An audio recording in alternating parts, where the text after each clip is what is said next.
Friends, good evening. Welcome, everyone. Thank you for joining us this week. We have a wonderful session prepared for you tonight. I am excited to be able to share this new material. This is called Awakening from the Prison of the Self. This is based on the teachings of Samael Aun Weor, particularly on a lecture that is titled Happiness, Freedom, and Peace. Now, to get started, we always like to initiate all of these conversations with a good teaching of Samael. And Samael says, there are delightful and enjoyable moments, but that is not happiness. People confuse pleasure with happiness. And as a consequence to that, then you and I and everyone else, we are all in need of something that is known as a revolutionary psychology. We need to start learning how to see things different. But beyond that, we need to start understanding the chains of causes and effects that lead us into the situations that we find ourselves today. So let's start with speaking about something that is very familiar to us, and it is this thing called happiness. Rather than speaking just happiness, let's consider for a second the illusion of happiness. And in general, well, people tend to think, they are convinced that they're happy. We all, at some point, think that we are happy. And this is exactly what we see in most posts in social media. I mean, it is not uncommon for us to see those people who very joyfully write down a vacation mode activated as they are getting ready to go and do things and celebrate. And we see their pictures and we see their big smiles in exotic places. We see how they hold onto their chilled glass of wine. We see their legs as they are sunbathing in the pool, maybe in some remote sunny Caribbean beach. I mean, that could be us that I'm speaking with. And we know what are the different realities that we face. You know, we live within this consideration that we are happy, but we know that it is a very fragile happiness. How some conflicts here and there will change the perspective that we had on the day from the moment that we open our eyes. And we live hoping to be fully happy someday. The thing is that we live with this constant anticipation in mind, but also we live unsure on how is it that we can get there to that condition of true happiness. You know, and even within that, we see ourselves as a humanity just walking forward, wanting to prolong life. But in many instances, it is prolonging life because there is a fear of death. I mean, even if the conditions are unfavorable, most people would choose just to remain alive. And in terms of relationships, well, we would like to find happiness in external conditions. It is not uncommon to think what that person has done to me, or if these things were not happening, or if it were under other circumstances, that then we would be happy. And this is something that we bring even into the realm and the space of our relationships. We go through life seeking of a perfect companion. And some people, even though they may find themselves in a committed relationship, they continue thinking that there may be something better for them out there. And this is not indicative of happiness. And as we all come together in our different relationships, there are many inescapable realities. There are things that we certainly just need to face. You know, we need to face the economic challenges that come in that relationship, the challenges of raising children, the many problems that happen here and there. And thinking about this idea of relationships, we must say that as part of what Samael teaches, he indicates that in the dynamic of both the man and the woman, he clearly says, man, the woman for you is your salvation. And he says, woman, that man for you is meant to offer protection. And there are so many sincere and wonderful women that go through life just as we men do, seeking to establish that deep, profound connection of the heart. And even under these circumstances, it is not uncommon for us to see a man, for us to find a man who truly appreciates the woman, her value, her contributions, her sacrifices.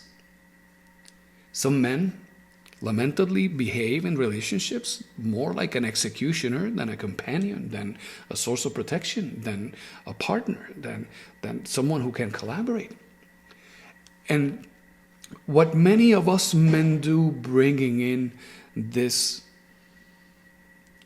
degree of conflict into the relationship, it creates an effect that goes beyond both the man and the woman together into the space of their home, and it extends into the space of the community as well and beyond. So the warmth of the home, this thing considered home, becomes temporary. And as children get exposed to these circumstances, well, the children end up sometimes learning bad experiences. They eventually leave. And as Samael says, some children even leave their homes as they grow older. And they don't even come back and connect to their parents. They become ungrateful to the many sacrifices that their parents did. But then Samael reminds us, and he says, but what about the topic of wealth? Because we tend to believe that, if we had more of all of these things, that we would be happy. But we know very well that there are many people who are considered rich, but they are poor in so many other ways. Many of them are poor in health. Others are poor in their relationships, in the way that they connect, in their different dynamics in life. And for us, well, when it comes to the matter of wealth, it is true that we have to face some unexpected problems, things that we see as challenging. Rather than finding out a way to accommodate and adapt to them, many of us just rebel against these economic circumstances we tend to face in life. And we know that there is always something. I mean, we're trying to save a little bit, and something happens with the car, or something happens at the home that needs to be fixed. And when we combine this with things like goals that are not consistent, with things that we would refer to as generically as ambitions that individually are carried in the couple, well, the lack of affinity of thought, affinity of sentiment, and lack of affinity in the actions that are taken, well, they tend to bring in some other challenges. So when we're speaking about this thing, happiness, there is a reality of happiness that we must come to learn.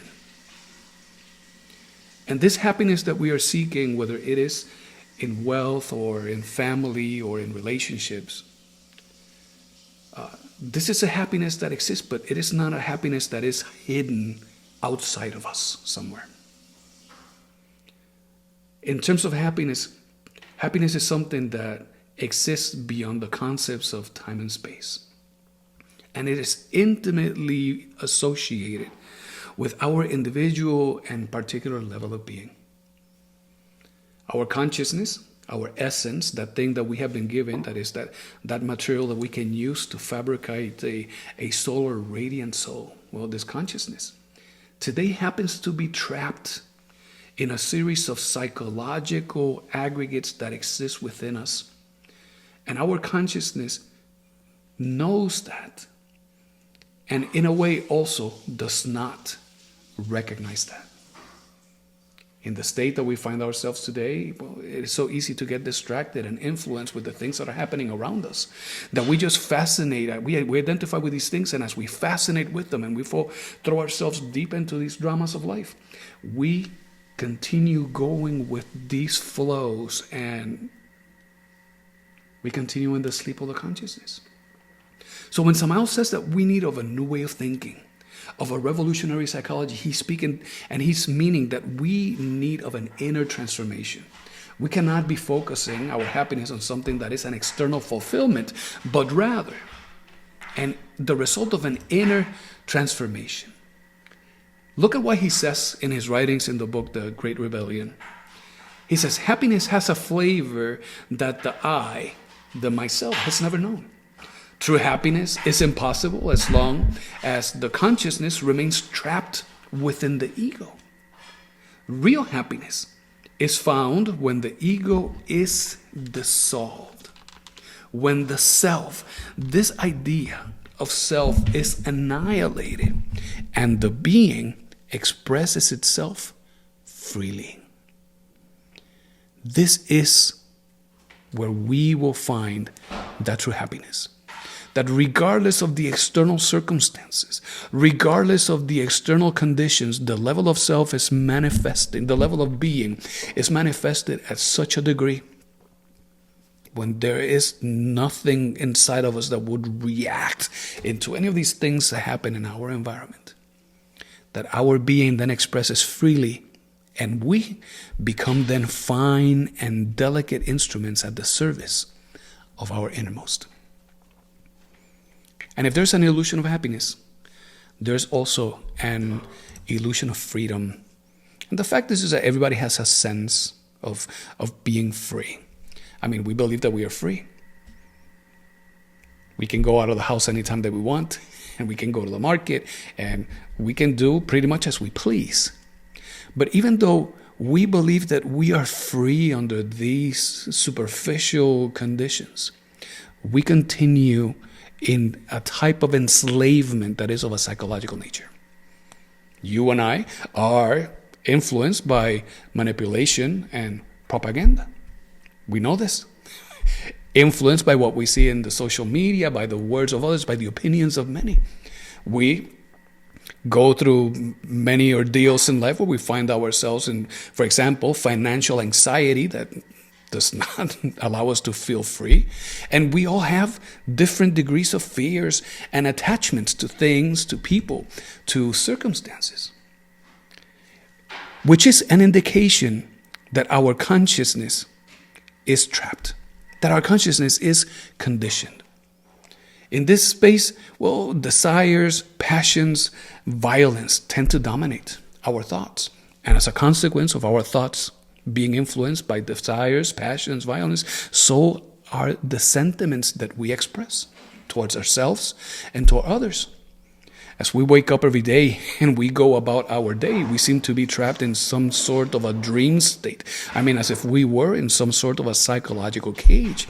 And so, if there is something that we must do, is to learn to see ourselves as we truly are. But learn to see ourselves without judgment. And see ourselves without rejecting those true circumstances so that we can truly understand them and that we can overcome them. Speaking about freedom, Samael says people fight for freedom. Freedom is such an important thing that there are wars in terms of freedom. I mean, people want it. People desire freedom, but people do not know what freedom is. They believe that they are free, and yet they are prisoners of their minds, of their fears, of their desires, and of their mechanical reactions to life. And so, with an illusion of happiness and an illusion of freedom, there is also an illusion of peace. And the first thing that we must understand is that peace is not something out there to go grab. Peace is not an objective. Peace is an inner condition of being. We want to all think about a peaceful future. When we speak of peace, well, it is something that we hope that can happen a little later. Some people say, the day that I can pay off the house, things are going to be so much better. When the children are finally in college and you and I have time for each other, then we're going to be doing so much better. Or maybe when someone else is in power, when someone else is influencing, that's when things are really going to get better. But these are all fallacies. In terms of war and the many conflicts that exist trying to achieve this goal of peace, well, peace is a thing that, because it's not out there for grabs, it is something that cannot be conquered. And we all know that no war has ever achieved any kind of lasting peace. Peace cannot exist for as long as inside of us continue to exist those thoughts of desires, ambitions, and violence. Peace itself, on a unitotal sense, can only be achieved by a regeneration of the individual. Like Michael Jackson used to say, we must start with that man in the mirror. And the purpose of a revolutionary psychology is that of us overcoming this current condition of being so simplistic. Because we tend to think that peace will exists whenever we are not bothered, when people are not distracting us or creating interruptions or bringing us inconvenience. And even though we look at that, we also must learn to see how is it that whenever we are cynical or sarcastic or mischievous because we all consider it in good fun, well, that good fun that we think that we are generating for ourselves is not that fun for the others. So we are unaware to the consequences of our actions. So in terms of peace, people want peace, but they do not understand what peace is. They mistake the absence of war for peace, but the true peace is only found when the consciousness is free of conflicts, when our consciousness is void of desires, when there are no attachments. This thing that we are referring to as peace is indeed an atomic substance that emanates from the bosom of the Absolute. It is a manifestation of being. And today we don't experience it because we together within our collective unconsciousness, we have not learned how to work with a cosmic law that is known as the law of the cosmic common trogo auto-egocrat, or the law of the common cosmic auto-egocratic trogo. This cosmic law, even though that is a mouthful, what it indicates is that there must be a balance amongst all things. That creation only exists in harmony and that everything nourishes itself from everything else. When we create an imbalance because of our desires, when we create imbalances because of our attachments, our fears, etc., when we become emotionally dependent on others, when we allow to become emotionally dependent on us, well, we break the harmony that exists behind this cosmic law. And every time that we tilt those scales, well, there is always a consequence. At the root of all this exists a series of aspects that we carry within. Even though we see ourselves as an individual, in reality there is a multiplicity that exists within the realm of our own mind. This ego that exists in us has many different faces. Sometimes it has faces of desire, and other times it has faces of anger and revenge. Within us, there are aspects, that are egotistical from the perspectives of envy and gluttony and pride, etc. And for as long as this exists in us, this ego will continue being a prison of our suffering. Whether it is fear, anger, lust, pride, or envy, whether it is our conflicting desires, the conflicting emotions that we experience, the conflicting thoughts when we just feel that we cannot make our mind about something, well, this will continue controlling all our decisions. It will continue creating an effect in all of our relationships, and our level of being will remain stuck in a point in which we will be void of experiencing these greater experiences of happiness, freedom, and peace. But the thing is that this ego that we know that we carry within is not the consciousness. The ego that we have within is not the essence. And from this point forward, you will hear us speak in terms of consciousness or essence or psyche. Sometimes we'll refer to it as soul. The ego is not that. That consciousness, essence, psyche, soul, that thing called Buddhata in the Hindu tradition, in the Eastern traditions. This is that psychic material that you and I have been given, so that working intensely, internally, with those faculties and abilities of the being, using of our creating powers, bringing about the use of our willpower, that we can see flourishing within virtues, abilities, powers, laws that manifest, that are transcendental, that move us into higher spaces of being. So how is it that we can break from this? If we know that the ego is not the consciousness, if we know that this ego with its many faces is at the foundation of our lack of understanding of peace, of happiness, of liberty, that is at the root of all of our conflicts, we can only break from this by observing ourselves. Comprehending, after observing, comprehension that brings about the opportunity, comprehension that brings about the opportunity to eliminate of these defects. We must observe our thoughts and our sentiments and our actions. And for us to be able to work internally, and as we see something that we know is of an inferior nature, eliminate it. We must always work with a power that is indeed superior to the mind. Our mind itself has no ability to change these things. It will judge them. It will see them, dislike them, justify them. It will call it names. It will try to hide them even further.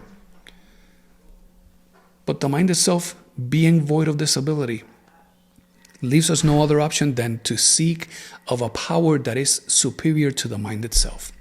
And friends, that power exists here and now within you and me. This is that electric fire of Devi Kundalini. This is that manifestation of our individual and particular Divine Mother that is indeed at the right aspect of our being. And when we invoke like a child with infinite love, invokes and calls of his mother, when we invoke of our individual and particular mother for her help, if we have observed how we behave, if we have observed how the circumstances that we experience affect our thoughts, how they affect our sentiments, how they affect our actions, comprehending what exists behind that, whether it's anger or revenge, desire, ambition, lust, gluttony, laziness, pride, etc., we can always invoke of our Divine Mother, and she will always work to eliminate anything that we have comprehended. And for that elimination, what is required of us is to experience something that is of the nature of a deep inner reflection. That inner death that the great masters speak of, what is known as the Buddhist annihilation, that inner death can only arrive with the elimination of the ego. And some people think, but if I eliminate the ego, then what will happen? Who will do things? What would I be? And this is a very profound question that must be addressed. Because if today the ego brings about insecurities, confusion, and conflicts, if it brings about desires and cynicism and sarcasm, if it brings about so many instances in which we try to do something to help others and the actions get misunderstood, we try to do good and somehow we end up making things more complicated. If we were to eliminate then all that, there would be nothing other than the pure intervention, the pure action and manifestation of our being. And the being all perfection. The being in harmony with those superior cosmic laws. The being in harmony with the Glorian will naturally, with us then being an instrument of our being, there would only be but the flow of happiness and freedom and peace. But for that deep inner reflection, for us to achieve that inner degree of understanding, we need to dedicate some time to observe ourselves. We must sit ourselves and be there in silence and tranquility and inner stillness so that we can revisit the many events of the day. We somehow need to give ourselves the time every day to bring back into memory all of those things that we did throughout the day that ended up being automatic reactions. We must make the unconscious conscious. And developing that, bringing those unconscious actions into the conscious mind starts creating in us something that is known the memory of the inner work. Every time that we observe our thoughts, that we observe our actions and we observe our sentiments, we must do it in such a way that we have no attachments, that we are not justifying that we did, just pointing the finger at somebody else, that we assume responsibility for our own condition and the consistent effort, the perseverance behind those actions is what brings about the right degree of comprehension that is so necessary for the elimination of these defects. Friends, it is by doing this that we can overcome our current complacency. Just by doing this, we will stop self-justifying all of these things that happen to us as an external cause, as an external reason. By doing this, we embark ourselves in the path of a deep and profound transformation. So we need to develop some willpower to do this. There has to be a deterministic impulse within, and that impulse can only come directly, but only from the consciousness. Samael says, without will, it is impossible to overcome our defects because the mind is weak and the mind justifies everything. Only through the conscious will can we break the chains of our mechanical life. And it is crucial that if nothing else, that we walk out of here understanding, knowing deep within our heart that it is impossible to overcome our defects without that degree of willpower, without invoking of this help that is superior to the mind. It is only in this way that we can do this. Friends, because when it comes to the purpose that we have in life, your purpose, my purpose, and everyone else's purpose is that of awakening and returning to the being, of breaking through past the many illusions that surround us and go back to the source from which you and I emanated. This thing that is called self-realization is what brings about unity with that source of creation. Unity with the glory and unity with our being, unity with that which is divine. Our ultimate purpose in life as we do this is to fuse with our innermost in such a way that our consciousness, that thing that we have incarnated from our Father who remains in secret, that it can fuse itself back with the human soul of our innermost. And fused with the soul of our innermost, then we can exist, we can manifest, we can carry our beingness beyond time, beyond emotions, beyond the mind.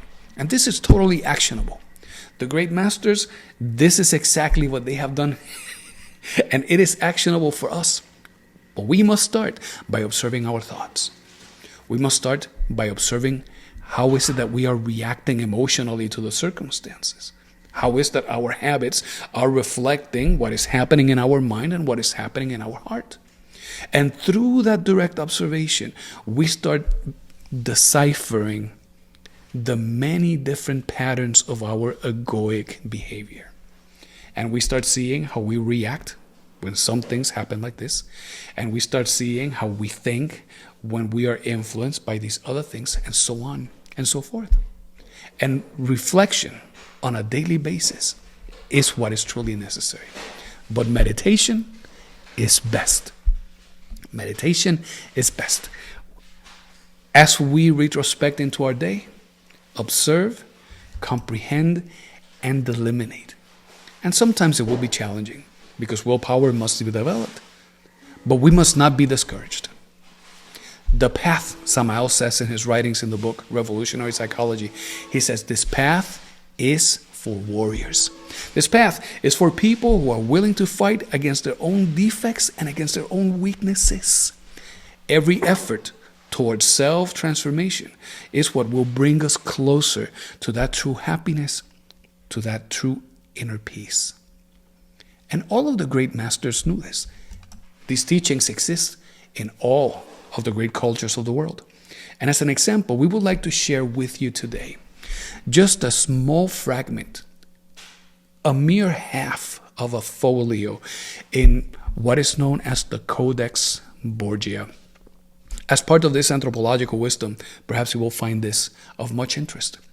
These codices of the Aztecs were teachings that were stenciled, painted in folios made of leather.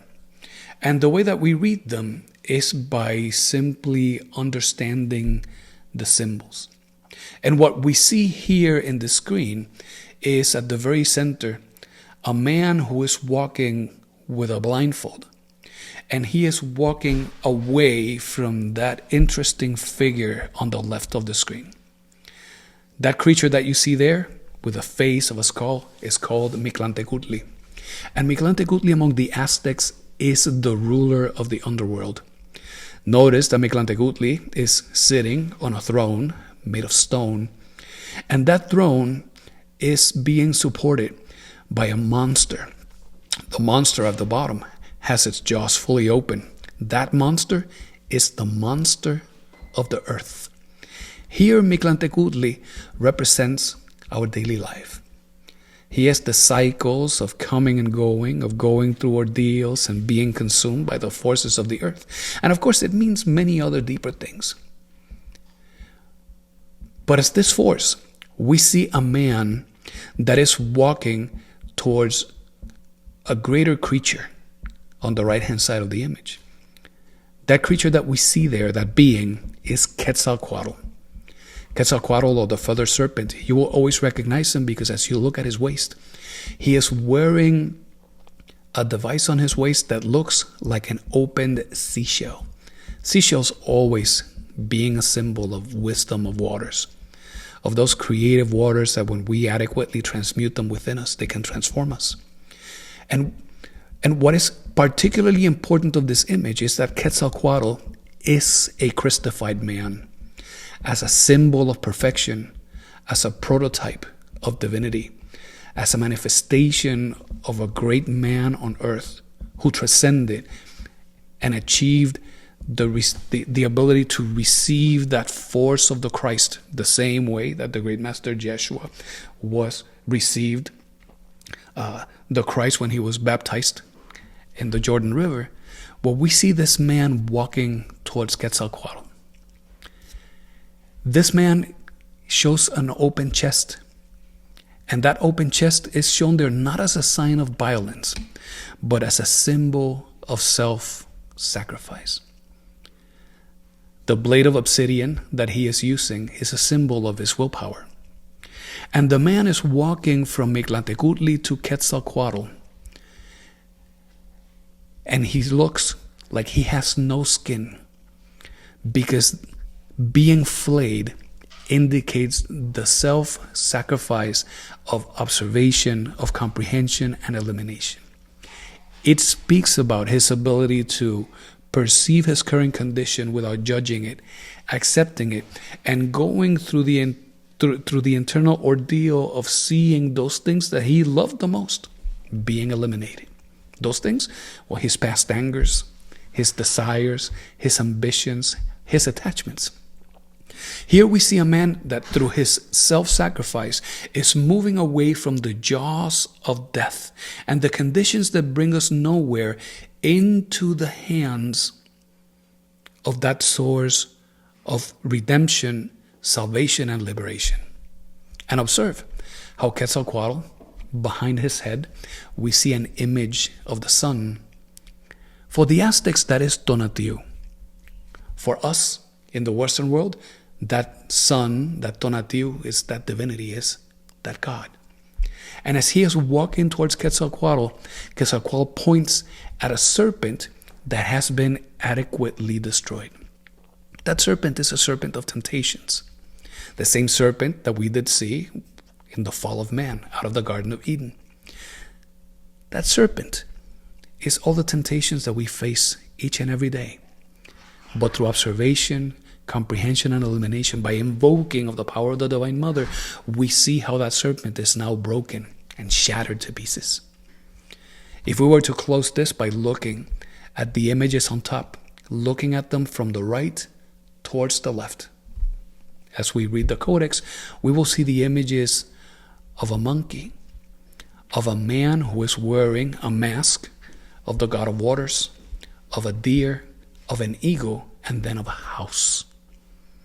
Translating that, just for the sake of conversation, it speaks of the agility that we must develop, like the monkey, to be able to climb the tree of life.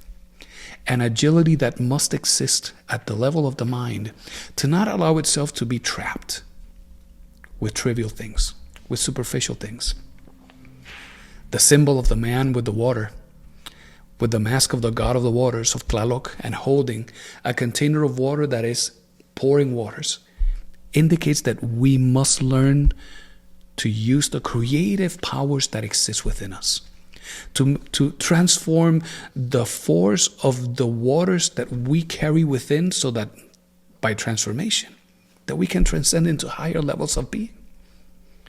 The deer is a symbol of willpower, and the eagle is always a symbol of the Christ. The house that we see there is an internal temple. It is the temple of our heart. It is the temple where our being manifests and exists. So we must learn to develop an agility of the mind, a dexterity to move through the different circumstances of life by working intensely with the waters, keeping that willpower present, alive, and active, so that the inner force of Christ that exists in our heart can manifest and be splendorous in our temple. Very well. So friends, this is what we wanted to share with you tonight. This has been happiness, liberty, and peace. Thank you so much, everyone, for joining us this evening. We will see you next time. May all beings be happy.